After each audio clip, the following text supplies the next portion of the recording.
Bien-aimés dans le Seigneur, bonsoir. Je suis Larissa de Academy Overseas. Il est difficile de faire un témoignage quand on a une année pleine de miracles, pleine de bonté du Seigneur. Mais je vais partager avec vous un point qui m'a marqué d'une façon particulière. Je vais rappeler que je suis une nouvelle convertie. J'ai participé au module 0 en janvier 2017 lors de mon séjour au Cameroun. J'avais déjà été exposé au message de l'Évangile par l'entremise de Mama Sido que vous connaissez certainement bien. Mais je crois que j'étais demeuré dans une bulle où s'affrontait la vérité et ce que j'avais admis comme vérité pendant plus de 25 années de ma vie. Mais après le module 0, la vérité a pris toute la place qui lui était due. Elle a complètement bouleversé ma vision et j'avais le sentiment d'avoir pour une fois une raison d'exister. Une soif de connaître davantage Christ était née en moi et je commençais à être connecté de façon permanente sur les enseignements de Daddy, sur Top Chrétien, sur le ministère surnaturel francophone, EMCI, bref, tout ce qui pouvait étancher ma soif. De janvier à mai, le temps a passé. Je rends grâce au Seigneur parce que j'ai été rempli du Saint-Esprit en suivant les enseignements de Annabelle et Jérémie Saudry. Quand on vit une relation avec quelqu'un, il faut être capable de l'écouter. Alors je me disais, si Dieu parle, alors il me parle aussi et il faut que je puisse l'écouter. Je voulais être sensible à la voix de Dieu et je ne cessais de le demander au Saint-Esprit. Notre Dieu est fidèle.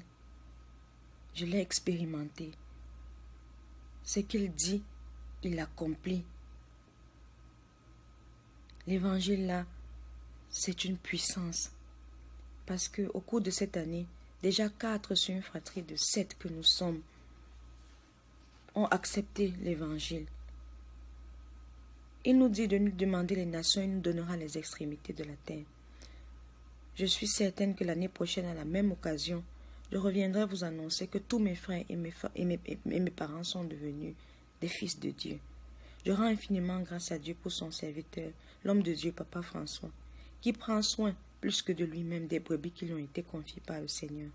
Daddy, puisse le Seigneur te bénir, t'utiliser au travers de son ministère pour susciter cette génération de fils de Dieu qui transformera cette nation, ce monde. Puisse-t-il étendre la CADEV au-delà de ce que nous pouvons imaginer.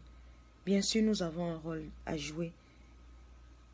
C'est l'occasion pour moi de nous exhorter à nous investir en soutenant financièrement l'œuvre du ministère.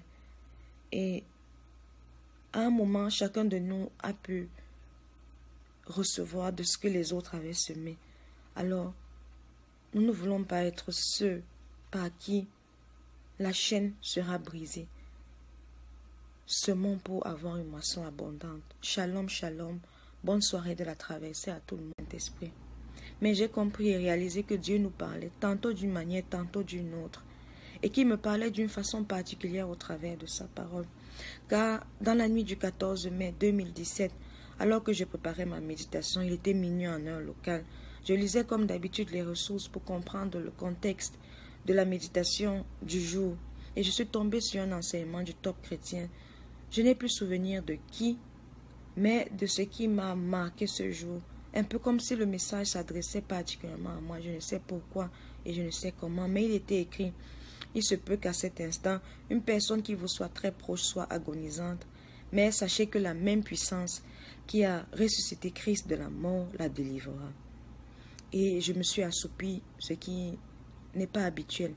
Quelques heures plus tard, j'ai été réveillée par les coups de fil de ma soeur en Allemagne, qui m'appelait pour m'annoncer que le bébé dont elle avait donné naissance prématurément il y a 2 jours se portait très très mal et présentait des signes de faiblesse. Les examens avaient montré qu'elle souffrait d'une entérocolite et à la suite d'une opération chirurgicale de 8 heures de temps, le pronostic vital était nul. Le médecin ne lui donnait plus 24 heures de vie et seul un miracle pouvait sauver bébé. Un miracle pouvait sauver bébé. Alors, je me suis souvenu de ce que Dieu m'a dit la veille ou alors quelques heures plus tôt. Et alors, je me suis ressaisie. Je me suis dit, Dieu est fidèle. Il ne peut faire suivre une bénédiction d'un chagrin. Je suis convaincue que ce qu'il a dit, il l'accomplira. Voilà ce qui m'a donné la force de tenir. Aujourd'hui, bébé a 7 mois, elle est sortie de l'hôpital. Certes, après avoir subi plus de 7 opérations chirurgicales pour un bébé qui était né seulement à 7 mois. Mais elle se porte plutôt bien, gloire à Dieu.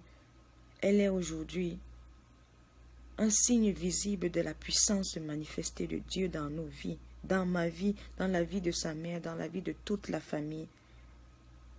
Elle se porte bien, même si elle est sous contrôle permanent, nous ne cessons de rendre gloire à Dieu. Et